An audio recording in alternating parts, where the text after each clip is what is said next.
Hello and good day. We are in Algebra covering CO13. Something new I have found for all of us. Writing and graphing an inequality statement. So up until now, our work has been primarily with equations. How would you define an equation?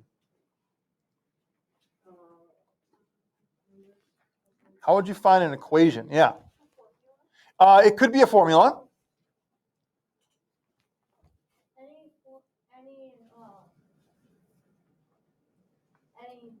with the equation? Equal sign? It's an equal sign. And what does that equal sign mean? What does the equal sign mean? It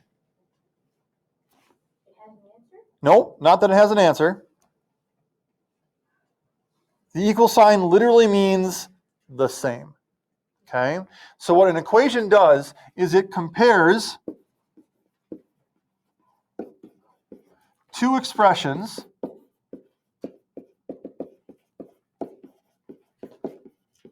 that are the same. Okay? It compares two expressions that are the same.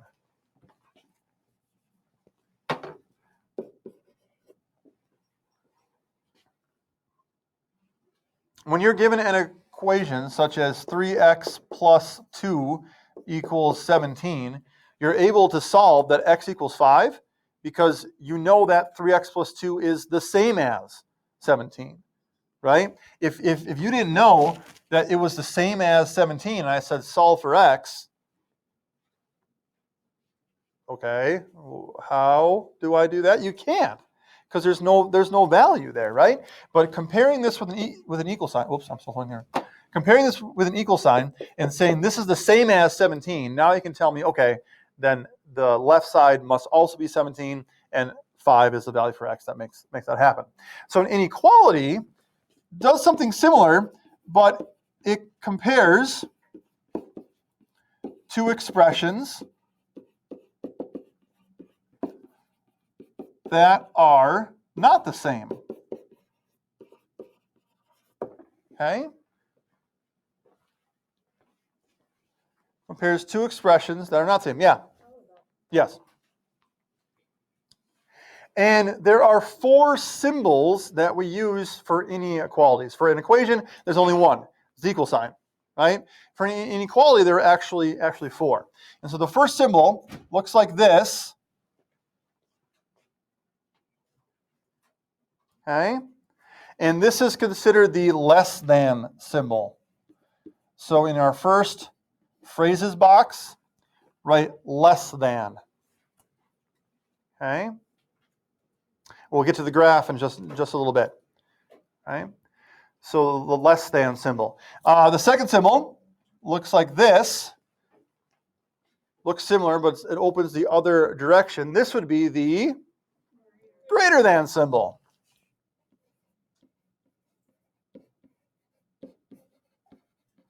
And for those new to inequalities, probably the hardest part is just remembering which one means which. Okay. Personally, I like to think of the less than symbol as like an L that's been kind of squished together. Right? An L is kind of squished together. And that's what helped me remember that it was the less than sign. Some of you may have used the alligator trick in the past. Maybe, the alligator eats the bigger number or whatever. Whatever works for you is fine with me as long as you can tell which symbol is which. Okay. Another symbol looks like this. It's kind of a combination of the less than symbol and an equal sign. And it means less than or equal to.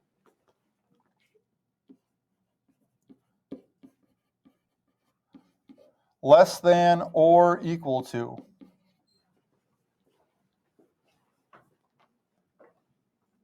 And the fourth symbol is going to look like a greater than symbol with an equal sign, because that one means greater than or equal to.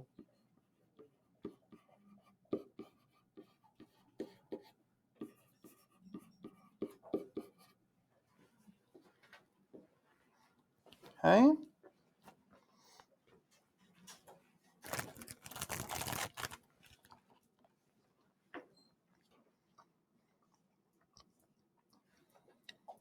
So far, so good?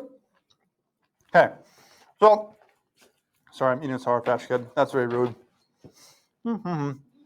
So look down on your page a little bit and identify some phrases that might refer to the less than, greater than, less than or equal to, or greater than or equal to symbol.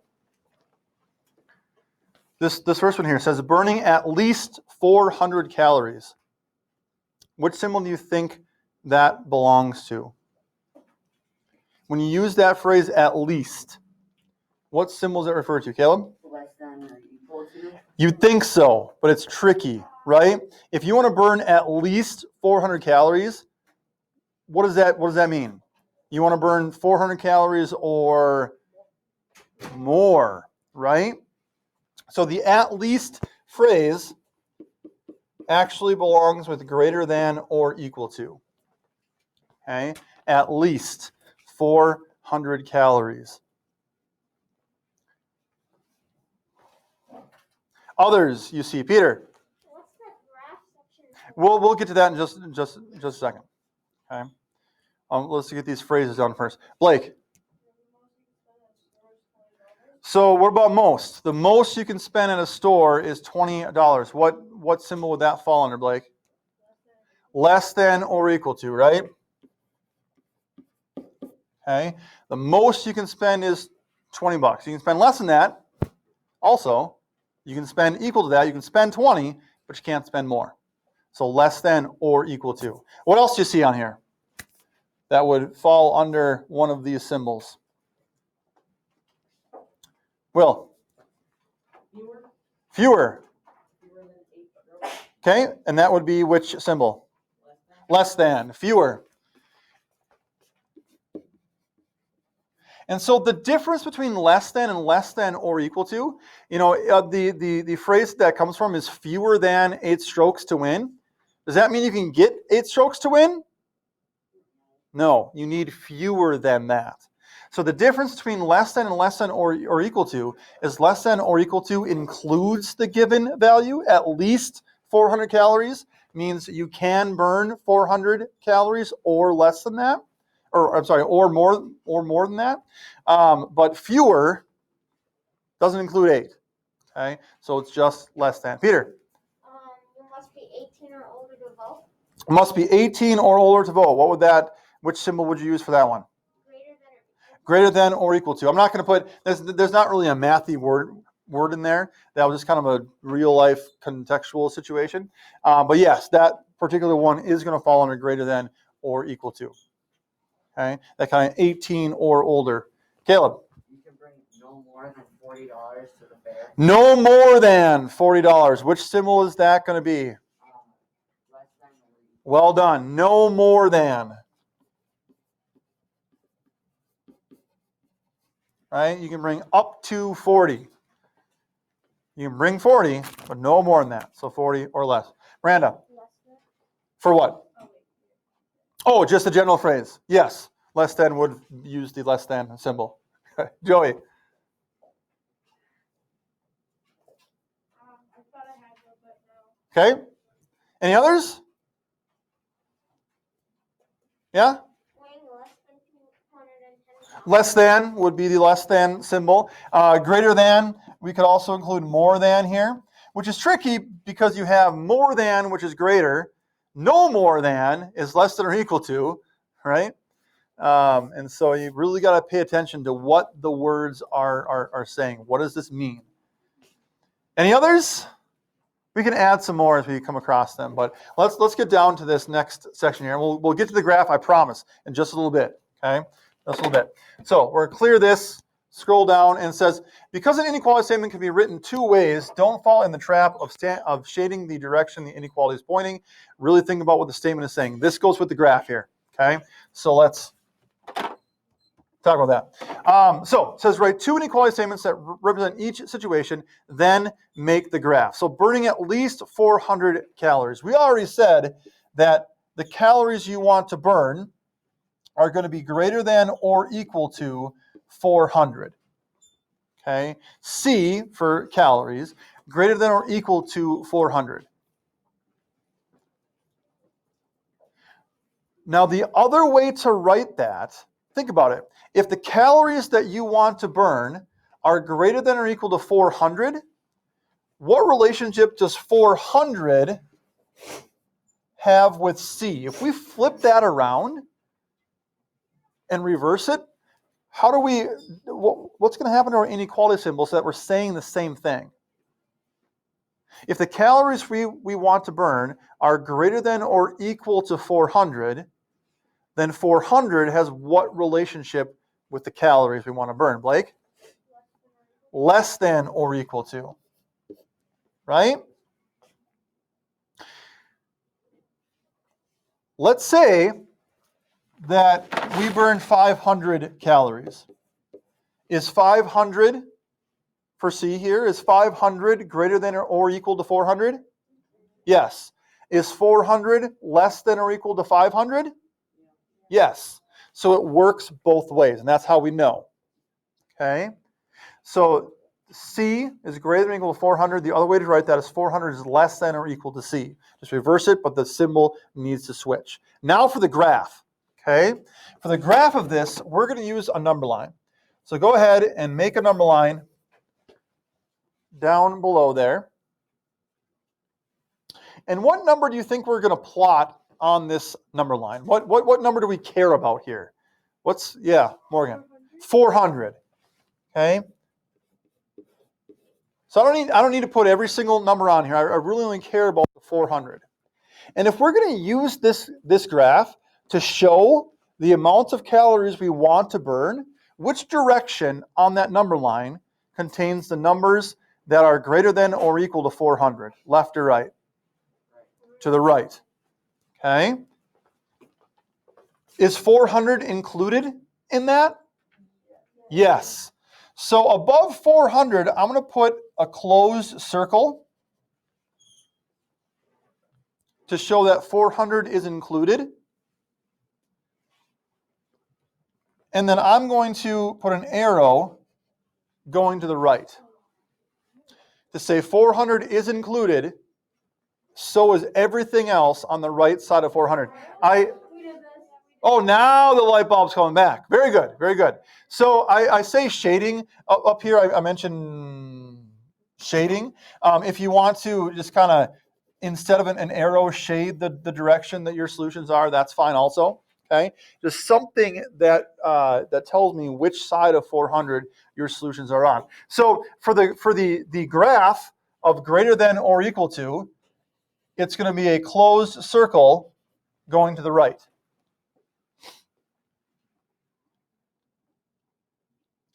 So what would the graph of less than or equal to be? A closed circle going to the left. Closed circle going to the left.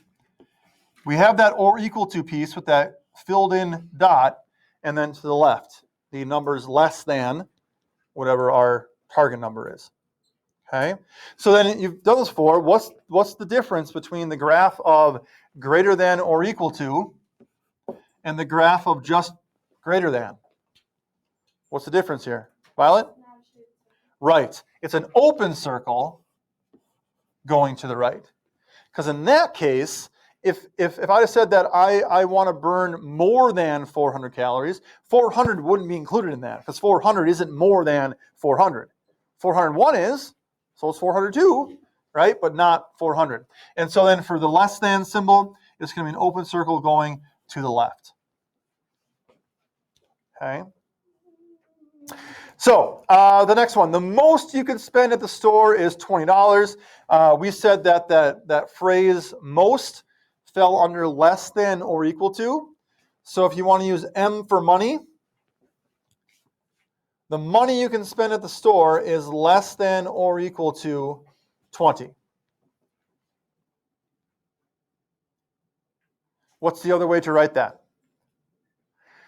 If M is less than or equal to 20, what's the relationship between 20 and M, Peter?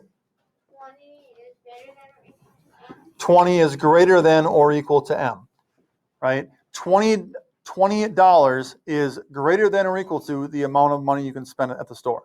We rarely see it written with the variable on the right side like that. Usually we put the variable on the left, but I just want you to know that second way exists, okay? Because if you do see it, That way, with your variable on the right side, when we go to graph this, here's our number line, here's the number that we care about, 20. Which direction is this going to be shaded? Left or right? Left. So often, and here's that, back to that warning sign there, so often folks kind of see the pattern that, oh, whichever way the inequality symbol is pointing, that's the way the graph shades, right? C is greater than or equal to 400, it goes to the right. M is less than or equal to 20, it goes to the left. And that's true when your variable is on the left side. But if we rewrite it with the variable on the right side, then now you got to think, okay, it goes the other direction. So if you fall in that trap of just looking at which way the inequality symbol points, if you see it with the variable on the right side, it doesn't follow that. So I want you to know both ways exist, and so you know how to handle them if you do come across. What's another one on this page you want to talk about? Any others? Peter? Okay. Fewer than 8 strokes. Needing fewer than 8 strokes. Right? Fewer, we put under the less than symbol. So let's see. I would use an S, but my S's look so much like 5s. Let's use W for win. Okay. Fewer than 8 strokes to win the tournament. The number of strokes needed is less than 8. Not less than or equal to. Which means the other way to write this is going to be what?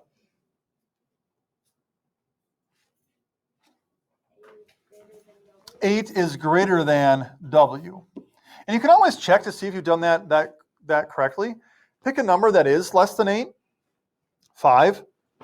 5 is less than 8. Is 8 greater than 5? Yes.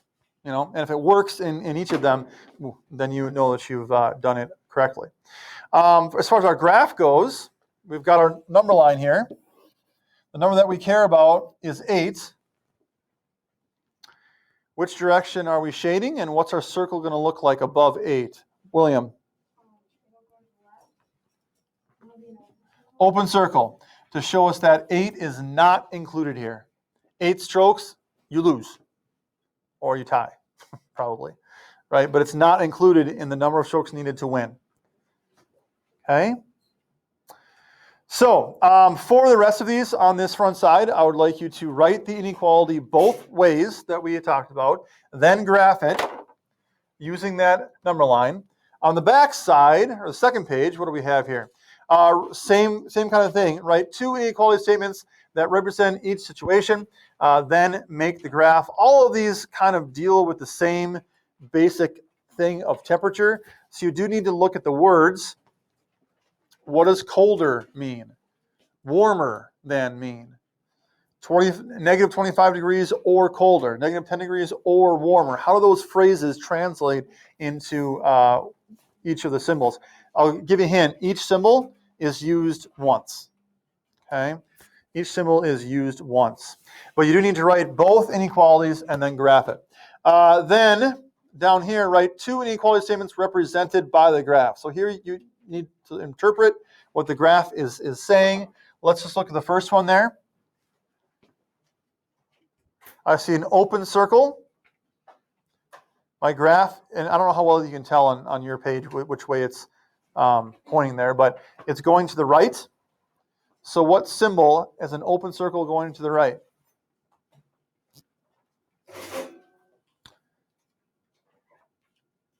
Greater than. So I know this is greater than. What number is that open circle at? 11.